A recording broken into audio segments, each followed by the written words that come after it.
Bienvenidos a Metabolismo TV, tu fuente de información correcta sobre el metabolismo y la salud. Desenmascarando la soya. Yo soy Frank Suárez, especialista en obesidad y metabolismo, y quiero ponerte al día porque el tiempo pasa y se siguen descubriendo cosas nuevas y el conocimiento hay que actualizarlo. Hace ya unos años, cuando recién empezamos Metabolismo TV, hice mención en varios de los episodios de que la soya no es muy buena para la salud. De hecho, en este libro, el libro Diabetes, el libro El Poder del Metabolismo, van a encontrar que ya estoy hablando de los daños que puede producir la soya. Hoy los vamos a detallar, ¿no? Pero la realidad es que lo más importante es entender que la soya puede ser bastante dañina y uno tiene que entender por qué. Inclusive aprender a reconocerla, porque la tienen así media escondida para que uno no se dé cuenta que está ahí. Si mientras más sepas, más puedes protegerte de los efectos negativos de la soya, ¿no? Voy un momentito a la pizarra, fíjense. Desde el libro El Poder del Metabolismo, pues vengo hablando del tema del daño que puede hacer la soya. Ahora vamos a entrar un poquitito más en detalle de los por qué. ¿Okay? Vamos a discutir por qué es lo que ha demostrado la investigación, por qué la soya hace daño, ¿no? Por ejemplo, la soya tiene ciertos efectos, ¿verdad?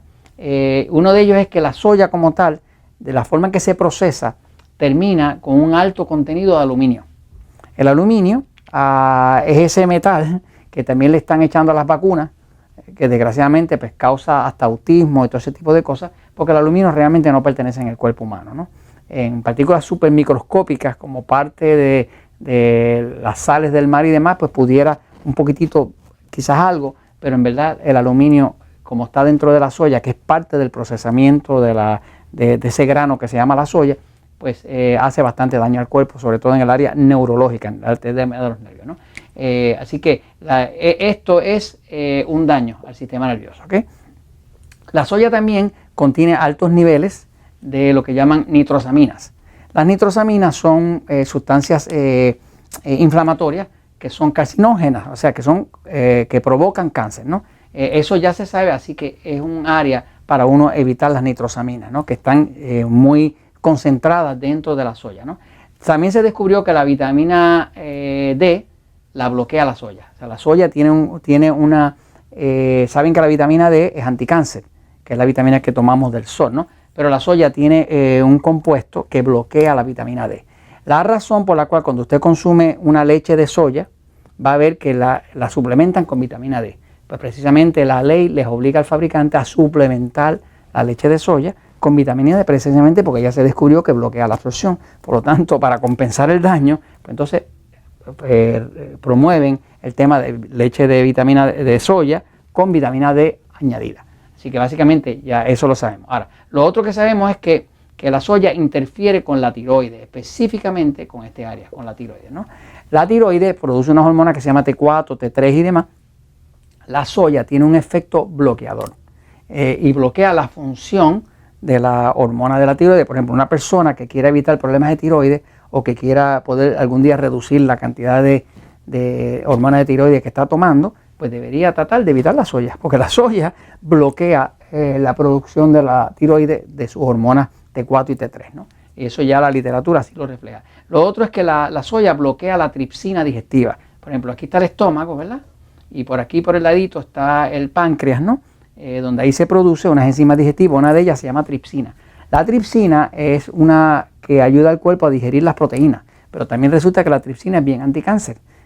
Así que básicamente se sabe que cuando una persona está bajo en tripsina puede empezar a tener problemas en el páncreas, inflamación en el páncreas, inclusive hasta más índice de cáncer. Así que básicamente hay que retornar al cuerpo la habilidad de producir su tripsina, que es una sustancia digestiva, es una enzima digestiva, pero tiene un efecto anticáncer. Así que se sabe que la soya bloquea la tripsina digestiva, ¿no? La soya también se ha visto en estudios que bloquea el calcio, el magnesio, el cobre, el hierro y el zinc, que son minerales esenciales para la salud. Así que esto va a causar problemas en distintas áreas del cuerpo, ¿no?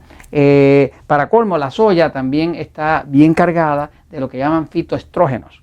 Los fitoestrógenos son sustancias, fito es que vienen de la naturaleza, pero son tan parecidas al estrógeno que el cuerpo las confunde con estrógeno. Así que cuando una persona está usando soya, está poniendo ingredientes en el cuerpo que tienen un efecto estrogénico. Así que básicamente es como si estuviera tomando una hormona anticonceptiva o ese tipo de cosas. Así que básicamente debe evitarse esto, porque una de las cosas que más daño hace a la tiroides es los fitoestrógenos que vienen en la soya. Por otro lado, ya se ha visto en otros estudios que la soya bloquea la absorción de la vitamina B12. La vitamina B12 es la que controla el sistema nervioso, ¿okay? Así que cuando una persona tiene problemas con el sistema nervioso, se sabe que las personas que están bajas de vitamina B12 se deprimen más, tienen más neuropatía, neuropatía normal, neuropatía diabética, neuropatía periferal. Todo eso se afecta con la soya porque la soya bloquea la vitamina B12. Y por último, pues la soya, de la forma en que se procesa, tiene un alto contenido de lo que llaman ácido glutámico. El ácido glutámico es un neurotransmisor excitante. Así que para las personas que tienen un sistema nervioso excitado es lo pésimo, ¿no? Así que la soya como tal contiene altas cantidades de ácido glutámico o de lo que comúnmente la gente llama MSG, que quiere decir glutamato de sodio, ¿no? Que es lo que le echan a la comida china, que es como excitante, ¿no?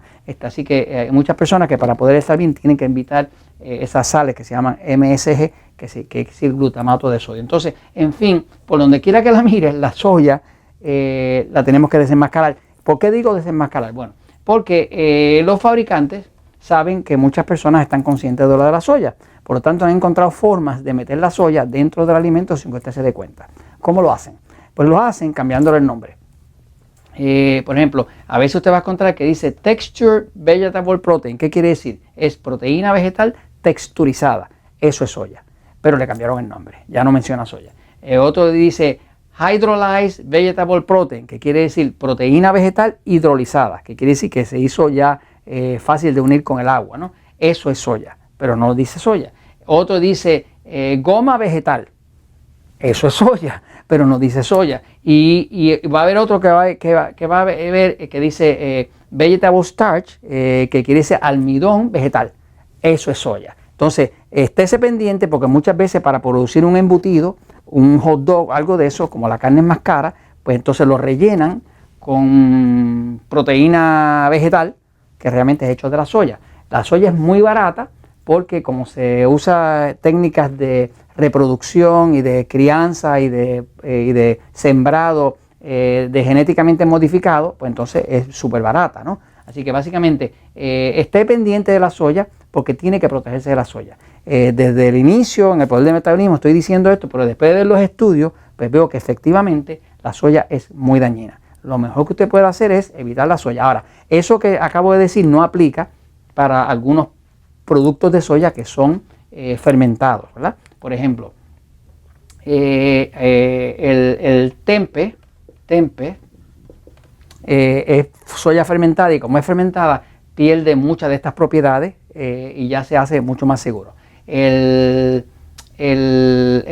miso, que es el que hacen la sopa de miso los japoneses, también es bastante segura, ¿no? Es de soya, pero de la forma en que está procesada, que está fermentada, lo que lo protege es la fermentación, que no es un proceso industrial, ¿no?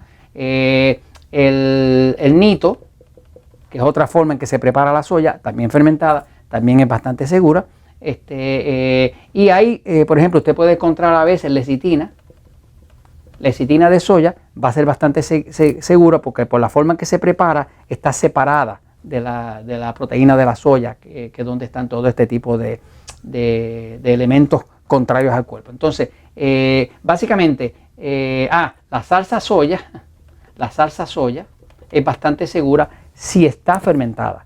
Si es la que hacen que no es natural, que también la hacen, pero la salsa soya tradicional que está fermentada es bastante segura. Así que en este lado usted puede consumir cosas de productos de soya si son fermentados. El problema es que todo esto que está aquí no es por fermentación, es por acción química, ¿no? Y eso es lo que hace que sea peligroso. Entonces, todo esto se lo comento porque la verdad siempre triunfa.